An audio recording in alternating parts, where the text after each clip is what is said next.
السلام عليكم اخواتي، كي دايرات؟ لاباس عليكم؟ ان شاء الله مزيان.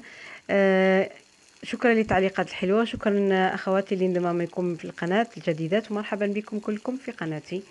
اليوم كان الشغل هنايا، كنت درت الكانون، اصلاح الكانون. كنت هذه شحال ما طيبت فيه. كنقول لكم مرحبا بكم في قناتي اذا شاركتوا. وسعاد 8866 حتى في الانستغرام الا بغيتوا تشوفوا الوصفات ديالي. المهم، حتى الصور ديالي اللي بغيتوا تشوفوهم. هنايا هذا هو كان الكانون، كان هذه شحال ما طيبت فيه. اذا نظفتو قلعت له هذاك كلشي، هذاك الرماد اللي كان فيه من قبل، ومن بعد حتى هذاك التراب اللي كان فيه عليه الخضوره، الاخضر هذاك كيكون اكثر بالرطوبه.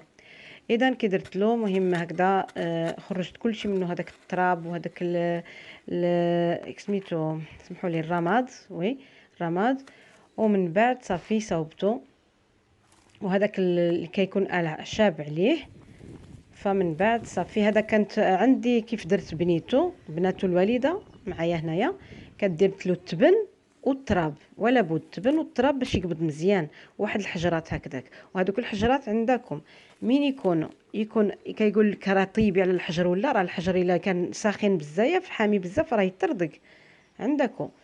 مهم، لهذا فولا بد خاصو التراب، كيكون فيه التربه اللي مزيانه، وكيكون فيها التبن، هذيك هي.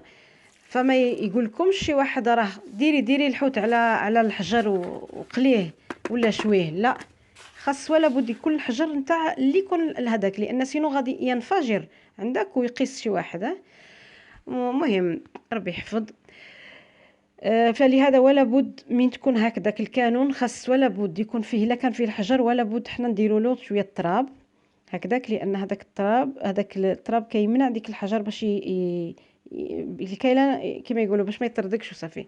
المهم درت له التراب، درت التربه اللي مزيانه، وكان فيه شويه تبن عاود هكذاك.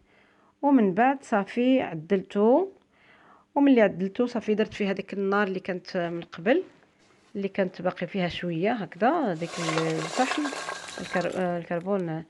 ومن بعد صافي درت النار. ملي درت النار هذا الخش هذا كيكون يابس، كيكون يسهل في النار، تشعل مزيان. الا كانت خضر هذا قلعته، هذاك الخضر ما قلعته، لان ولا بد كيكون هذاك غير يابس كما نعرفوا. ومن بعد طيبت فيها، درت النار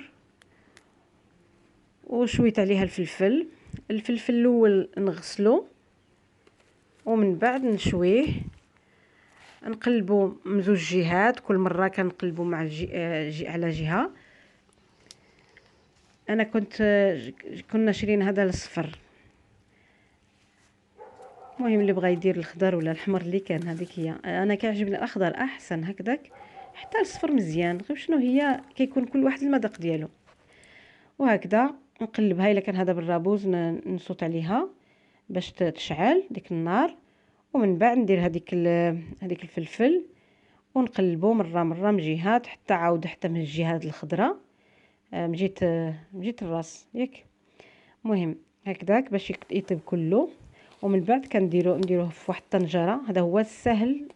هذا الفلفل اللي يتشوى باش يتقلى كيكون احسن. وعاود الا بغينا الا شرينا ما شاء الله مزيان، اذا فنشويوه نص شويه وصافي، ونخليوه في الكونجيلاتور البيتزا مثلا ولا شي حاجه ان شاء الله مزيانه هكذا.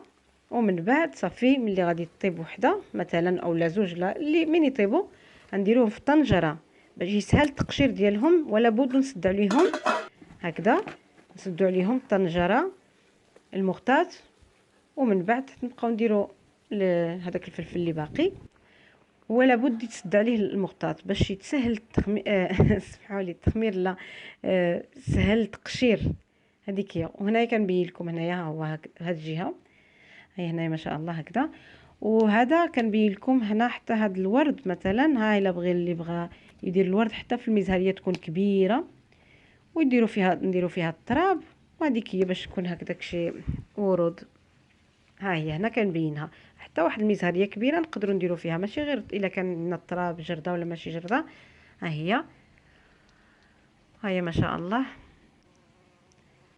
وها هو كنت شويت هذاك الفلفل، اذا كنت غادي ندير عليه طنجره الغدا.